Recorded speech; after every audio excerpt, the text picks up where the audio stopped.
welcome back to the channel. Sorry I've been away for a little while, but you know, sometimes life gets in the way of fun. Or vlogging, whichever you think is more appropriate. Anyway, those who follow the channel regularly know that my dad's gone home. My God, that was a long 10 weeks. So anyway, there's a whole story to be told on his departure that I'm going to do a complete vlog on because it's worth listening to. Let's just say nothing in his life is easy, which made everything in my life difficult. Anyway, so today we're going to do a little bit walk and talk, a bit of chit chat on a year in Thailand. Yep, it's a year since I landed. In fact, it's a year today since I came into Pattaya. I did 7 or 8 days in Phuket on the sandbox scheme, which was a very expensive pain in the arse. It was the only way to get in at that particular time. So, I'm going to take you up Soi 7, down Soi 5. We'll go past the dreaded place that Farang just loved to go. Of course, to be very facetious, go past immigration. And immigration just now, it's really busy. I went to extend my dad's visa, 30 days, and I was standing in the queue 15 minutes and we never moved. Baking hot, so I finished up paying twice the fee, took it to an agent, and I got a visa back in 2 days. Worth the hassle. An extra 40 quid, but you know what? Not spending the day in the sun free. Worth paying for. So as you say, I'm going to flip this camera around and look at my ugly mug all the time, and we'll take it from here. Okay, so year in Thailand. What's it been like? Well, I started off pretty well. The beaches were quiet. Everything was good in the hood. Restaurants were good. Night market was good. Now it's complete chaos. Beaches are packed. Not I'm a beach person anyway, but it's beside the point. The night market is rammed with Russians, which is the only people who are actually coming here just now. There's nobody else, no tourists, no Farang, which is your Thai man, Thai word for a Westerner, a white face. So that includes Aussies, New Zealanders, Scandies, everyone except Russians. Russians have got their own identity, they're just called Russians. Not easy people to deal with, and they've got no sense of humour, no manners. But anyway, I don't want to get to a PC video, but that's those who have been travelling a lot know exactly where I'm coming from. So, you're in Thailand, good or bad? Well, 50-50. It's got some good sides, it's got some negative sides. Good sides are, weather's great.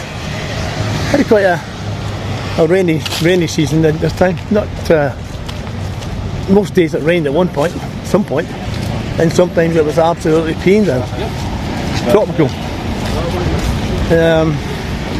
Prices have gone up considerably in the last year.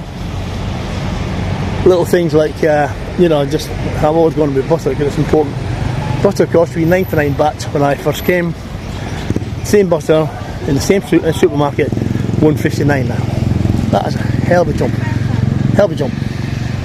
So guess what? I do without butter now. And I buy Thai butter, which is 90 baht. And it's just good. If it's salted what you like, it's over salted. So I tend to stick to unsalted.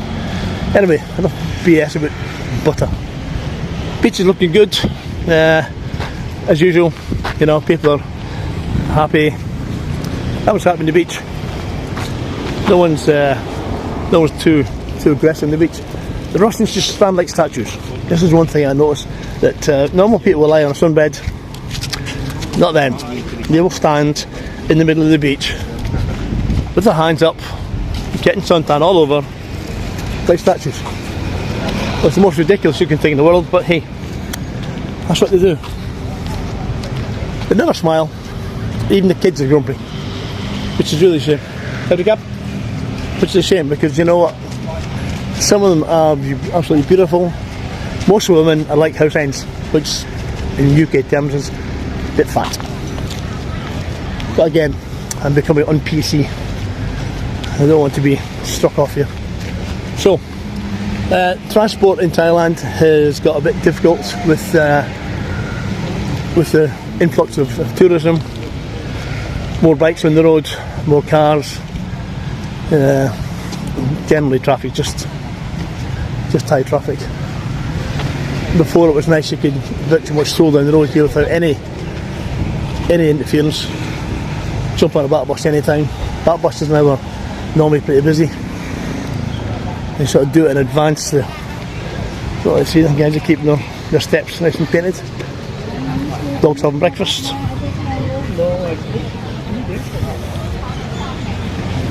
But the weather's been great. The weather's been absolutely fantastic. We're now still in the high season, but we've just come out of the high season. I'm just going to howdy cap. Vitamins. Women try to sell me hard-on pills. It's called it vitamins. That's what I said to my dad they were.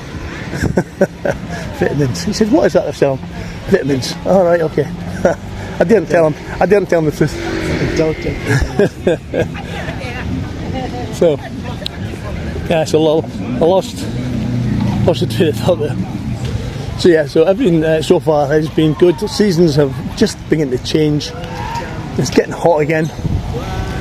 I'm saying that it was never, when I remember before, December, January, February were a lot cooler than they have been this year. I find them very, very hot. And it's now up to 30 degrees again. And I'm sure we're going to hit 54, which isn't great. Now on Soi 7. Soi 7 is a great little road, full of bars, restaurants, massage places, little cut-throughs. There's a couple of sneaky little places down the Soi that's got dinky little bars in, really quite nice little bars. That's at Emily's on the right hand side. It's a really good place to eat. There's a great French toast and bacon. If I'm going for breakfast, generally that's where I'll go. Tomorrow I'm going someplace different. There's a place just at the bottom of my Soi that's brand new, just opened. So I'm going to try that for breakfast. This is a new little place that's opened about just before Christmas, I think, maybe November time. Quite nice.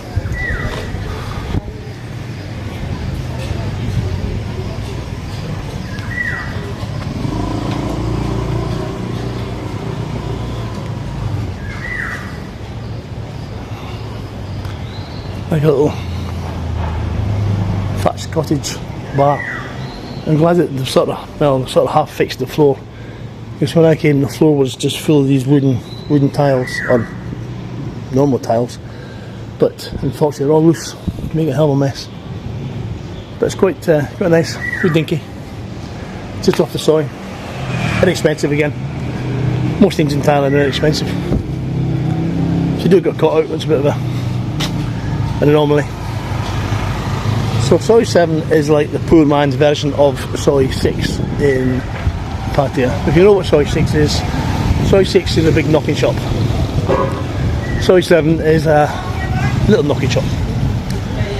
But it's a different type. When they're older, they're not so in your face. Have your cap?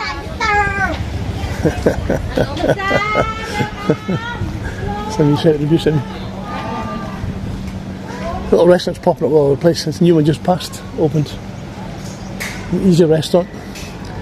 Busy all the time.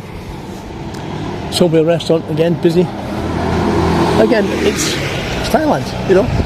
You get what you pay for. It's nice to have a good place to go. The food's generally pretty good. If you see a lot of frying in it, the food's generally pretty good. You see it because it's quite hard to cook food or cook good food Western style if you're Thai. So a little coffee station. This is my local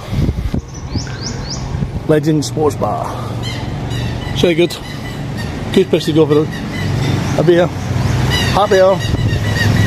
3 to 7, 55 baht for a beer. Really good. That includes draft and free pool. control table's not fantastic, but it's okay. It's better than some I've paid 20 baht again for. Like hotel, busy, always full of Farang. I don't know who's in it just now because there's not an awful lot of Farang in Jomtien, but this seems to be a Farang or Scandi Soi. There's an awful lot of Scandis in town just now. There's a Family Mart, which is the equivalent to 7-Eleven. Hanuman Cafe, which is Hanuman's monkey, big monkey. Small monkey's called Ling. Massage places, laundry places, bring your laundry, drop it off, you'll do it, pick it up next day. Ideally if you've got big bed sheets to go in and you've not got a washing machine. I'm lucky I have a washing machine, so I just dump it in, stick it outside for an hour, 2 hours max, and it's dry. It's all pretty good. So this is sort of Scandi end. Lots of Scandinavians down here. Happy Bar is mostly Norwegians. I don't know why. Most of them stay in this hotel complex across here. A good deal. It's about 8,000 a month. It's okay. The other guys say it's clean enough. Isn't fancy. But who needs fancy, you know? Seven's bar on my left. A few people sitting there having a beer at 10 o'clock in the morning. Or breakfast. So it's yeah, it's a nice little shop. And these places open for breakfast now 7:30, but they didn't do this before COVID. They discovered that there's a decent revenue stream at that time in the morning. So COVID has done some good for the country, as it fills with some bars. It's a good place to live, seemingly. Catalina residence, big rooms, reasonable price.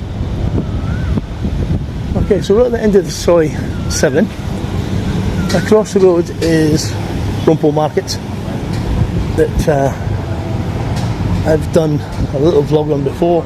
I'll probably do a bigger one. It's opened up completely again now, but when I did the vlog it was quite late. A lot of things were closed, a lot of things never reopened. There's probably a third of the bars open again now than there was before. Okay, so we're going to hit Soi 5 in a few minutes. This is Soi 5. This is the dreaded Farang immigration Soi. Not any hassle of immigration. You walk in, you get your stuff done, you're out again. But sometimes you've got to wait all day. Oh, certainly in the morning anyway, because it tends to go 2 sessions, morning session, afternoon session. And I say I came here to renew my dad's visa at 8 o'clock. They open to 8:30. I stood there until 8:45. In the 50 minutes it was open, I never moved, so I just sacked it off. And we went to Soi to an agent, gave him the passport, paid the money, twice the fee of course, I got it done. Also, and I didn't know this at the time, which was it's now enlightening, they have the same service inside. So in immigration, to the left hand side, there's a couple of agents who will do it for you. Again, you pay them the money, and I think it's 3,900 baht. Normal cost is 1,900. And today, of course, because I'm doing the vlog, the queue is tiny, really small. Look at that. Well, not small, but it's smallish. Smaller than I was when I was here. But I still wouldn't want to be standing in the seat, even though it's undercover, it's still very, very hot.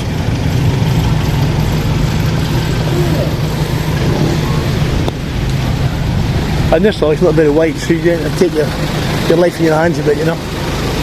The good thing is on the Soi there's lots of street vendors selling you mangoes, etc, etc, etc. Coffee if you're waiting for, yeah, that's it, you keep on drilling the hole and I'm doing a vlog. Always the same. Car parking 40 baht if you come to immigration. Parking there, rob your blinds. This is another newish hotel, looks really good.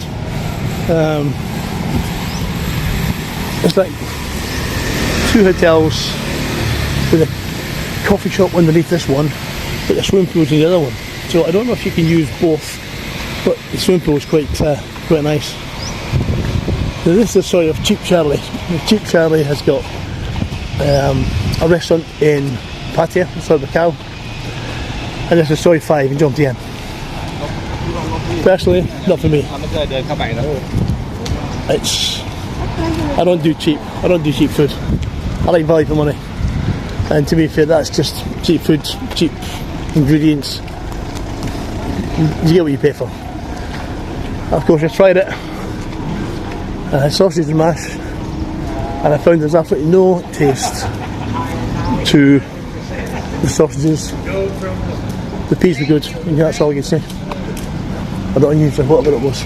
There was one good point in the whole thing, but nothing much. Two good bars. Again, nighttime venue. Get a few guys wander around here during the day. Just general chit chat.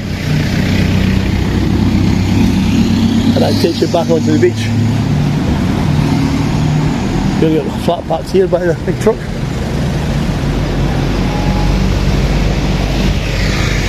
Now I didn't know that I could actually go from Soi 5 to Soi 4 through a side road, which is really handy.